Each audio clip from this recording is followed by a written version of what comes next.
Assalamualaikum warahmatullahi wabarakatuh. Selamat pagi anak-anak. Selamat datang para peserta didik baru SMP Negeri 12 Palembang tahun 2021-2022.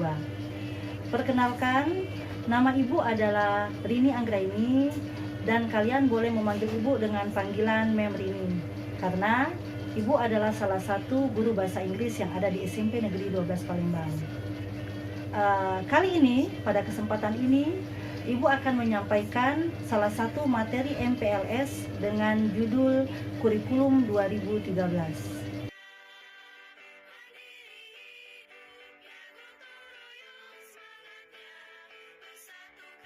Anak-anak, ada yang tahu apa itu Kurikulum 2013? Mungkin kalian pernah mendengar istilah ini ketika kalian berada di bangku SD. Kurikulum 2013 adalah seperangkat acuan yang digunakan dalam menyelenggarakan pendidikan yang digunakan oleh sekolah untuk melaksanakan semua program-program pendidikan. Karena kurikulum ini disusun pada tahun 2013, jadi namanya Kurikulum 2013. Kurikulum 2013 ini disesuaikan dengan kondisi sekolah masing-masing anak-anak, sehingga setiap sekolah, setiap tingkat satuan pendidikan menyebut ini dengan KTSP 2013. Dan di SMP Negeri 12 Palembang namanya KTSP 2013 SMP Negeri 12 Palembang atau Kurikulum SMP Negeri 12 Palembang. Terus terang ya, hal ini ada perbedaan jadi antara SMP Negeri 12 Palembang dengan SMP 25, dengan SMP 36, dengan SMP Bina Jaya. Acuannya ada perbedaan walaupun tidak terlalu banyak, ada perbedaan karena berbeda sekolah, berbeda kondisi ya. Itu saja. Jadi kurikulum SMP Negeri 12 Palembang adalah acuan atau pedoman yang digunakan untuk menyelenggarakan pendidikan di SMP Negeri 12 Palembang.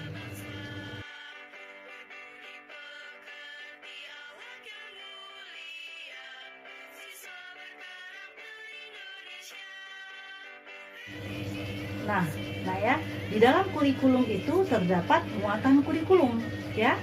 Apa itu muatan kurikulum? Muatan kurikulum itu adalah terdiri dari mata pelajaran yang diajarkan. Karena ini kurikulum SMP, maka mata pelajaran yang diajarkan di jenjang SMP itu adalah 10 mata pelajaran. Yakni ada 2 kelompok, kelompok A dan kelompok B. Kelompok A itu adalah muatan nasional yang terdiri dari 7 mata pelajaran, antara lain mata pelajaran PABP. Apa itu? Pendidikan Agama dan Budi Pekerti. Yang dulu itu adalah PAI, PAI, Pendidikan Agama Islam. Nah, sekarang diubah menjadi Pendidikan Agama dan Budi Pekerti. Karena di Indonesia ini ada 6 agama, ya.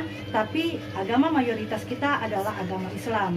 Jadi kalian yang bukan non-muslim juga punya hak untuk belajar, mendapatkan layanan pendidikan untuk mata pelajaran agama di SMP Negeri 12 Palembang ini.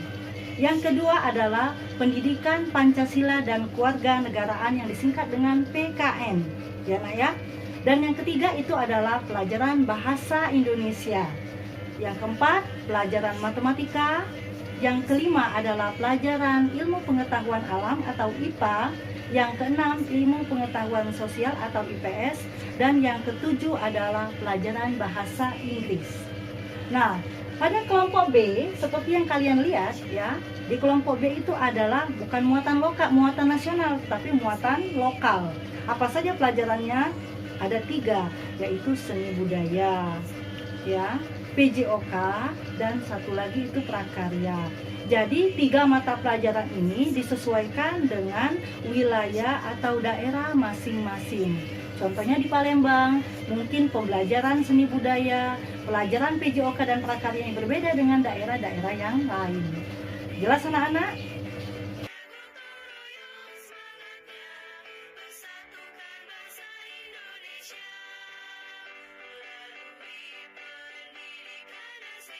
Kita lanjut.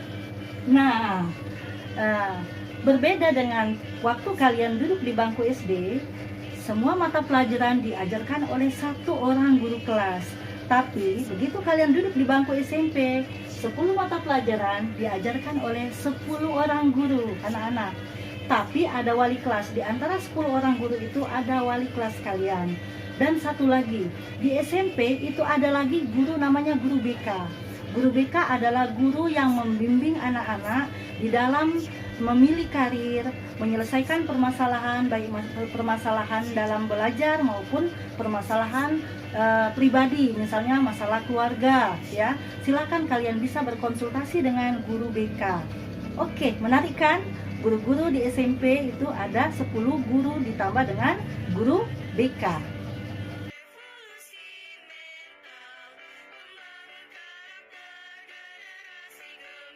Ya, sekarang kita membahas KKM. Apa itu KKM? KKM itu adalah kriteria ketuntasan minimal. Jadi, 10 mata pelajaran, khususnya di SMP Negeri 12 Palembang, mempunyai KKM sekolah. Semua mata pelajaran, baik kelas 7, 8, dan 9, KKM-nya itu adalah 75.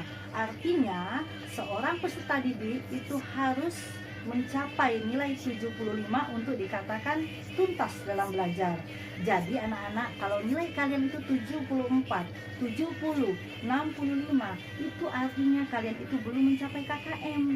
Dan ingat, kalau sudah 2 mata pelajaran itu di bawah KKM, itu hati-hati, ya. Hati-hati karena apa? Bisa tidak naik kelas, itu anak-anak ya. Jadi usahakan nilai kalian itu berada minimal di angka 75.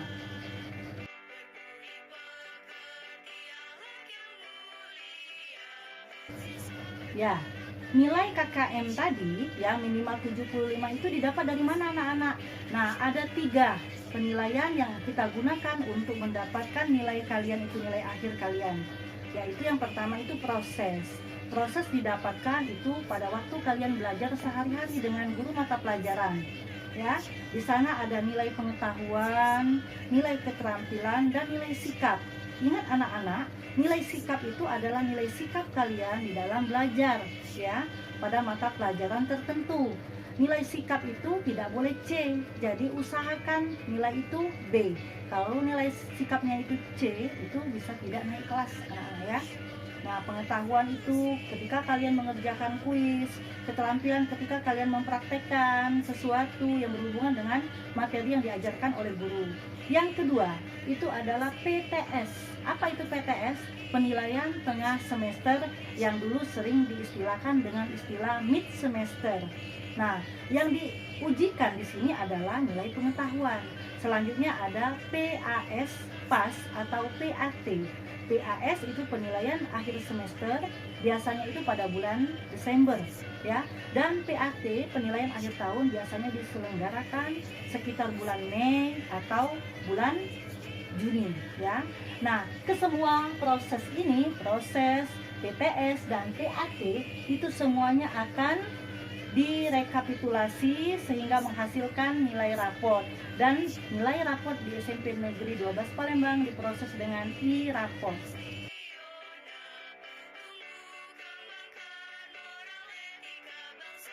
Oke, selanjutnya kita membahas pembelajaran di masa pandemi COVID-19.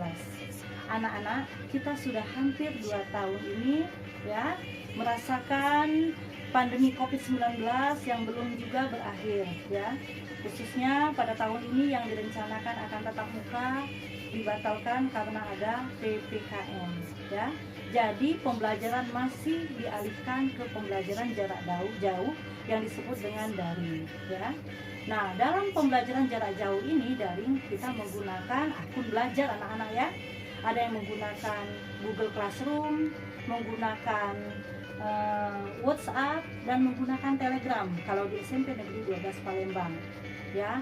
Nah, ini yang poin yang perlu ditekankan dalam pembelajaran jarak jauh ini anak-anak ya. Kita guru menekankan kepada anak untuk senantiasa rajin meskipun dalam pembelajaran jarak jauh ya, tetap mengerjakan, tetap belajar ya, aktif dalam absensi, mengerjakan tugas tepat waktu. Dan yang kami harapkan, mohon juga bantuan dari orang tua, para wali murid, agar mengawasi anaknya di masa pembelajaran jarak jauh ini. Karena pengawasan itu 100% adalah tanggung jawab orang tua. Karena pada masa pandemi, guru hanya bertugas mengajar, memberikan materi, memberikan soal-soal dan tugas, dan memberikan penilaian. Pengawasan diserahkan kepada Bapak Ibu wali murid. Ya, dan tolong anak-anaknya, jadi jangan ada anak-anak yang lalai dalam tugas. Jangan punya HP tapi akhirnya apa?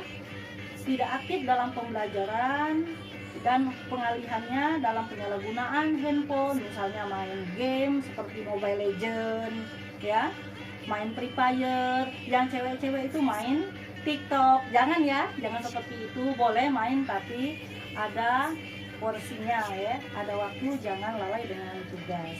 Nah, bagaimana dengan anak-anak yang tidak punya gawai, tidak punya handphone?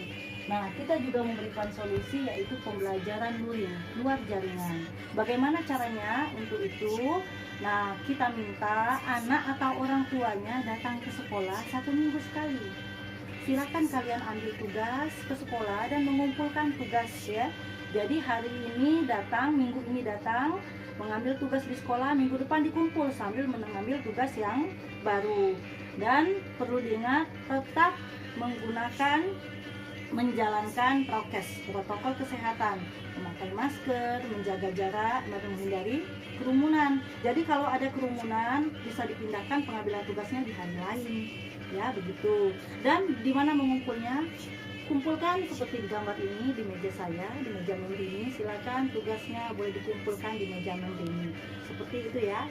Makanya yang kasih foto di gambar itu ya, dalam poin-poin itu. Itu saja untuk pembelajaran pandemi.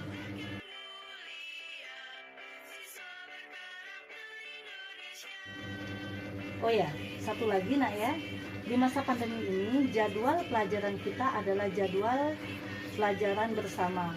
Apa itu bersama? Artinya setiap kelas ya, antara kelas yang satu dengan yang lain, dan kelas 7, 8, dan 9 itu mempunyai materi pelajaran, mata pelajarannya itu sama ya. Semua kelas pelajarannya sama setiap hari itu. Jadi kalau hari Senin itu pelajarannya bahasa Indonesia dengan pelajaran PKN, jadi semua kelas sama pelajarannya pada hari itu. Jadi ya, tidak ada perubahan pembelajaran ya, itu kalau jadwal bersama. Nah, ini mungkin kita gunakan selama adanya pembelajaran jarak jauh. Itu saja nak ya yang ibu bisa sampaikan dalam pertemuan ini. Lebih dan kurang ibu mohon maaf ya. Tetap semangat dalam belajar, jaga kesehatan, semoga kita semua sehat walafiat. Dan ibu ucapkan wassalamualaikum warahmatullahi wabarakatuh.